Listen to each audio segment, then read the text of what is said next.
Hallo ihr Lieben, heute zeige ich euch zunächst zwei ältere Werke. Auf der linken Seite habe ich mit einem Spritzbeutel Acrylbinder auf die Oberfläche gespritzt und anschließend mit Farblasur bearbeitet. Hier seht ihr, es ist richtig dreidimensional. Auf der rechten Seite habe ich ein anderes Medium genutzt, nämlich Gesso. Der war ziemlich dickflüssig und es gibt eine andere Struktur. Als Spritzbeutel nehme ich hier einfach einen kleinen Gefrierbeutel. Ihr könnt aber auch eine andere Plastiktüte nehmen. Und ich werde gleich hier in eine Spitze das Medium einfüllen. Außerdem brauche ich gleich noch eine Schere. Soll ich heute den Vinylkleber nehmen? Nein, ich glaube, der ist zu flüssig. Ich versuche es zunächst einmal mit meinem Gesso und ich mache ihn mal auf. Ihr seht hier, der ist ziemlich fest und eignet sich wunderbar zum Spritzen mit dem Spritzbeutel.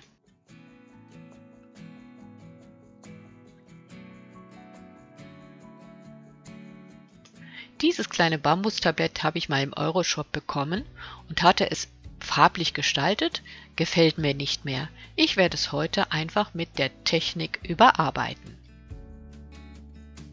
Eine Mischung aus Neon, Orange und Weiß dient mir als Grundierung.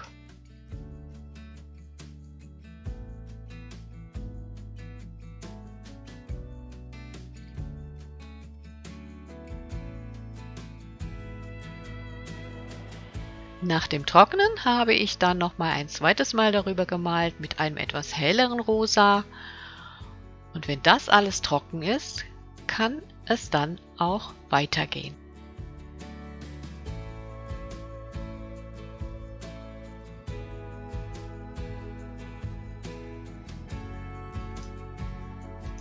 Mein Gesso rühre ich etwas auf.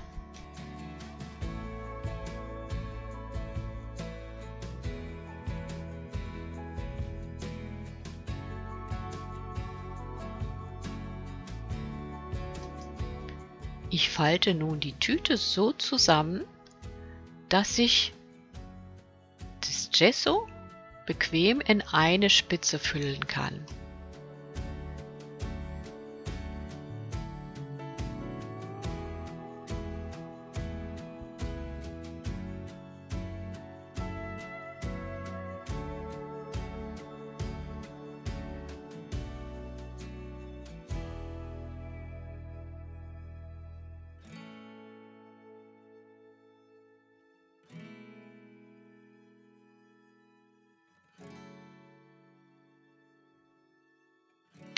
Wie beim Kuchen dekorieren drücke ich das Ganze so nach vorne und dann kommt es darauf an, dass ich die Spitze sehr, sehr fein nur abschneide. Das Loch darf nicht besonders groß sein. Ich kann es auch ausprobieren. Erst mal gucken, wie viel da rauskommt. Das ist okay, aber es könnte noch ein bisschen größer sein. Okay, jetzt kann es losgehen.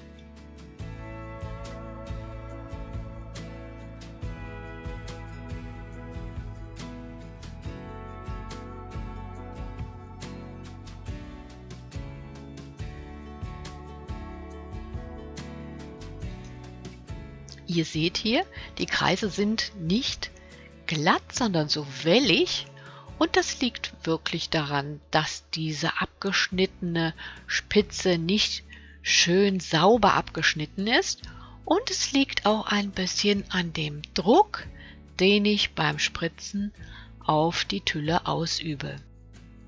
Meine Erfahrung hier: weniger Druck, glattere Linien. Aber ich finde das Wechselspiel auch ganz apart.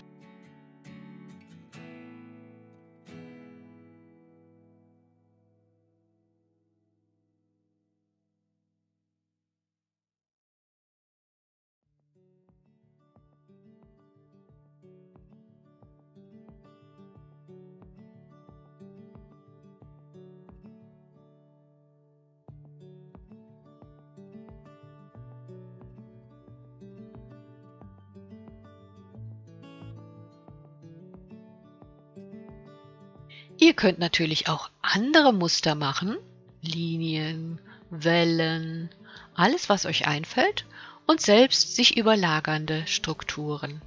Das lege ich jetzt erstmal beiseite, das muss 1 bis 2 Tage durchtrocknen.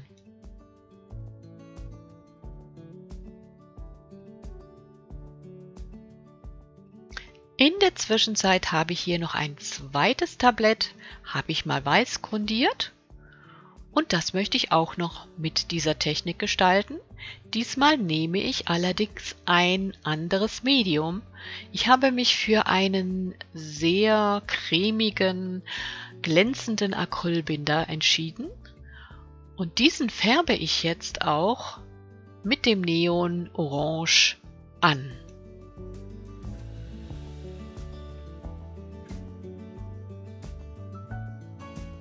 Diese Farbe wirkt zunächst pastellig.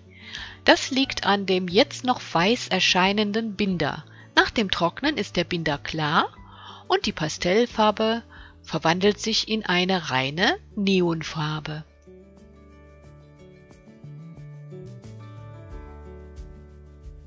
Noch einmal die gleiche Prozedur und ihr werdet gleich den Unterschied sehen.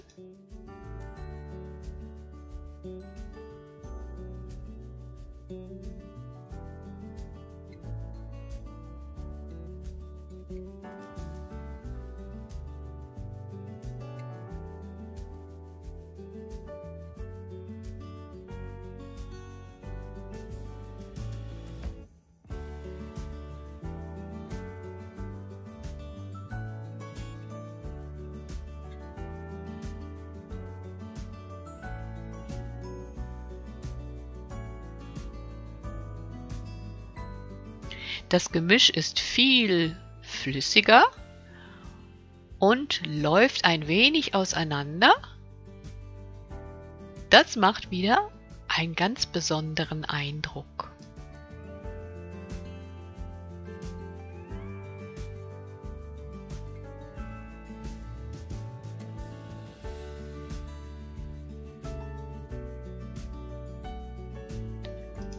So, auch meinen zweiten Versuch lasse ich 1 bis 2 Tage trocknen. Hier seht ihr nochmal die feuchte Version und wir schauen in 2 Tagen nochmal nach.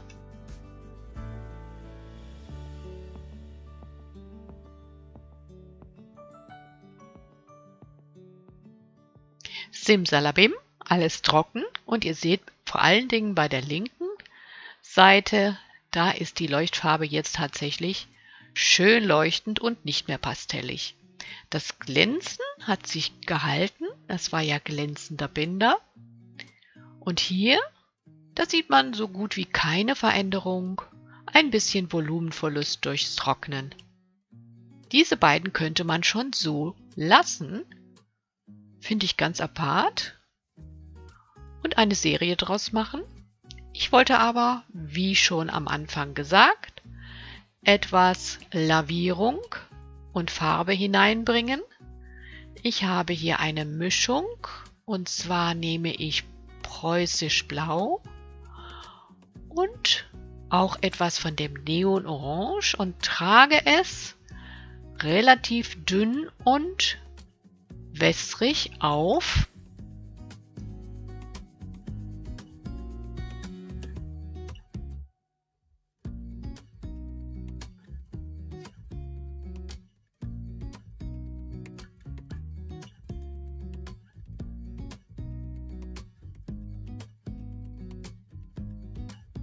Um es dann mit einem feuchten Fließtuch wieder teilweise abzuwischen.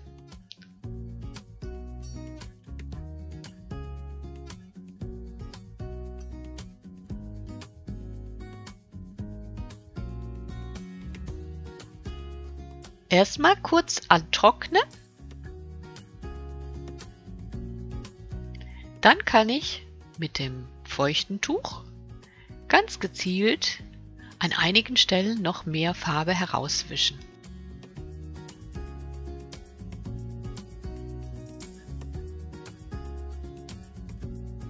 Ups, mein Tisch und meine Kamera wackelt ein wenig.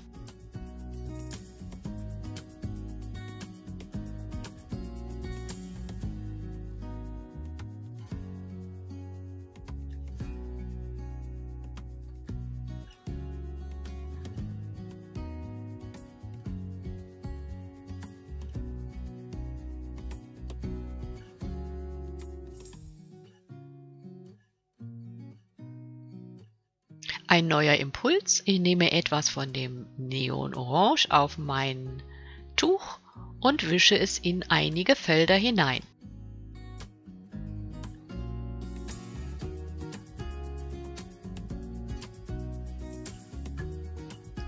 Und jetzt auch ganz zart und vorsichtig oben auf die mit Gesso erstellten Linien.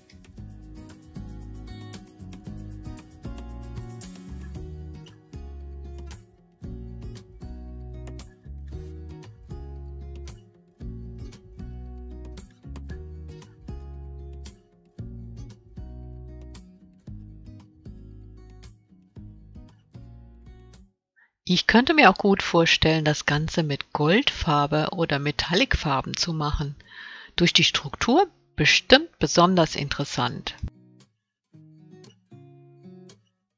Das Ganze reizt mich auch in verschiedenen Variationen auszuprobieren. Den Rand habe ich jetzt einmal in einem Grau gestaltet, was ich aus den verwendeten Farben hergestellt habe. Und ich finde, es ist ein stimmiges Ergebnis. Mal sehen, was der nächste Versuch bringt.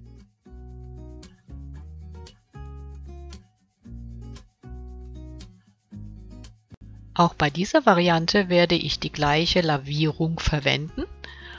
Mal sehen, was dann passiert.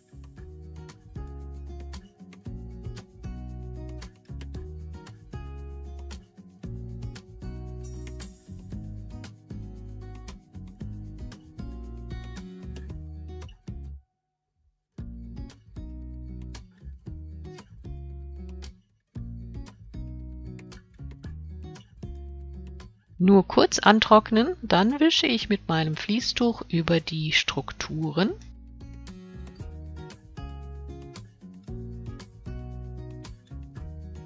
Ich wische sehr vorsichtig, Teile der dunkelblauen Farbe bleiben stehen und das macht einen ganz besonderen Effekt.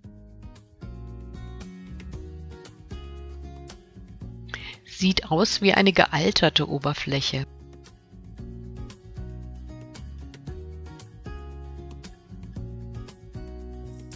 Das gefällt mir auch schon super gut.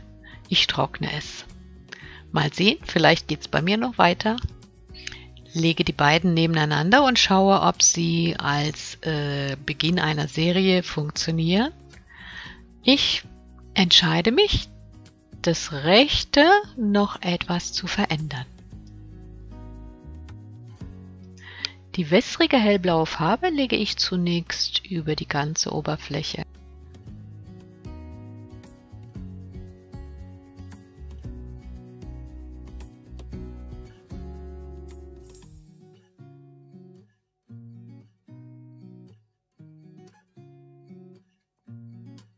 Ich sprühe noch etwas Wasser hinein.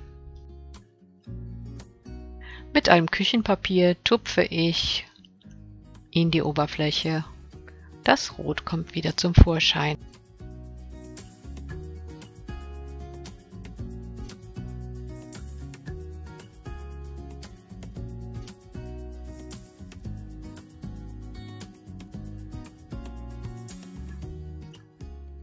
Nochmal mit dem feuchten Fließtuch ganz vorsichtig über die roten Stellen.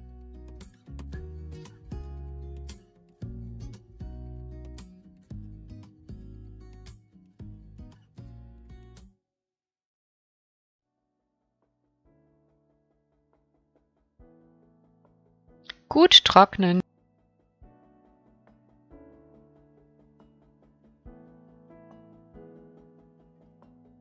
So kann es bleiben.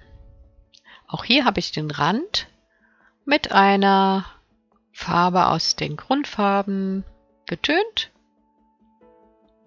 Und jetzt schauen wir mal, wie beide zusammenwirken.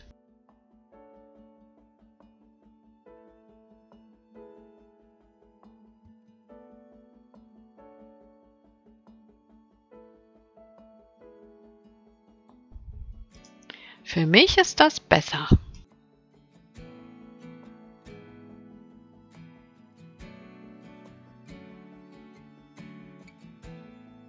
Hier habe ich noch ein älteres Werk mit der gleichen Technik, ein langes, schmales Brett bzw. ein Keilrahmen mit vielen übereinanderliegenden Strukturen. Ich hoffe, ihr könnt es erkennen. Wir gehen mal ein bisschen näher ran. Hier seht ihr, hier habe ich etwas wilder gearbeitet und mit verschiedenen Farben gearbeitet. Da ist auch unten drunter noch ein Blau. Manchmal sieht man es hervorblitzen an einigen Stellen. Ja, es gibt so viele Möglichkeiten für diese Technik. Entweder als Solo-Technik oder in ein Werk integrieren. Ich hoffe, es hat euch Spaß gemacht. Ihr habt wieder neue Ideen. Könntet eine Serie draus machen. Ja, lohnt sich. Viel Spaß dabei und bis zum nächsten Mal. Tschüss!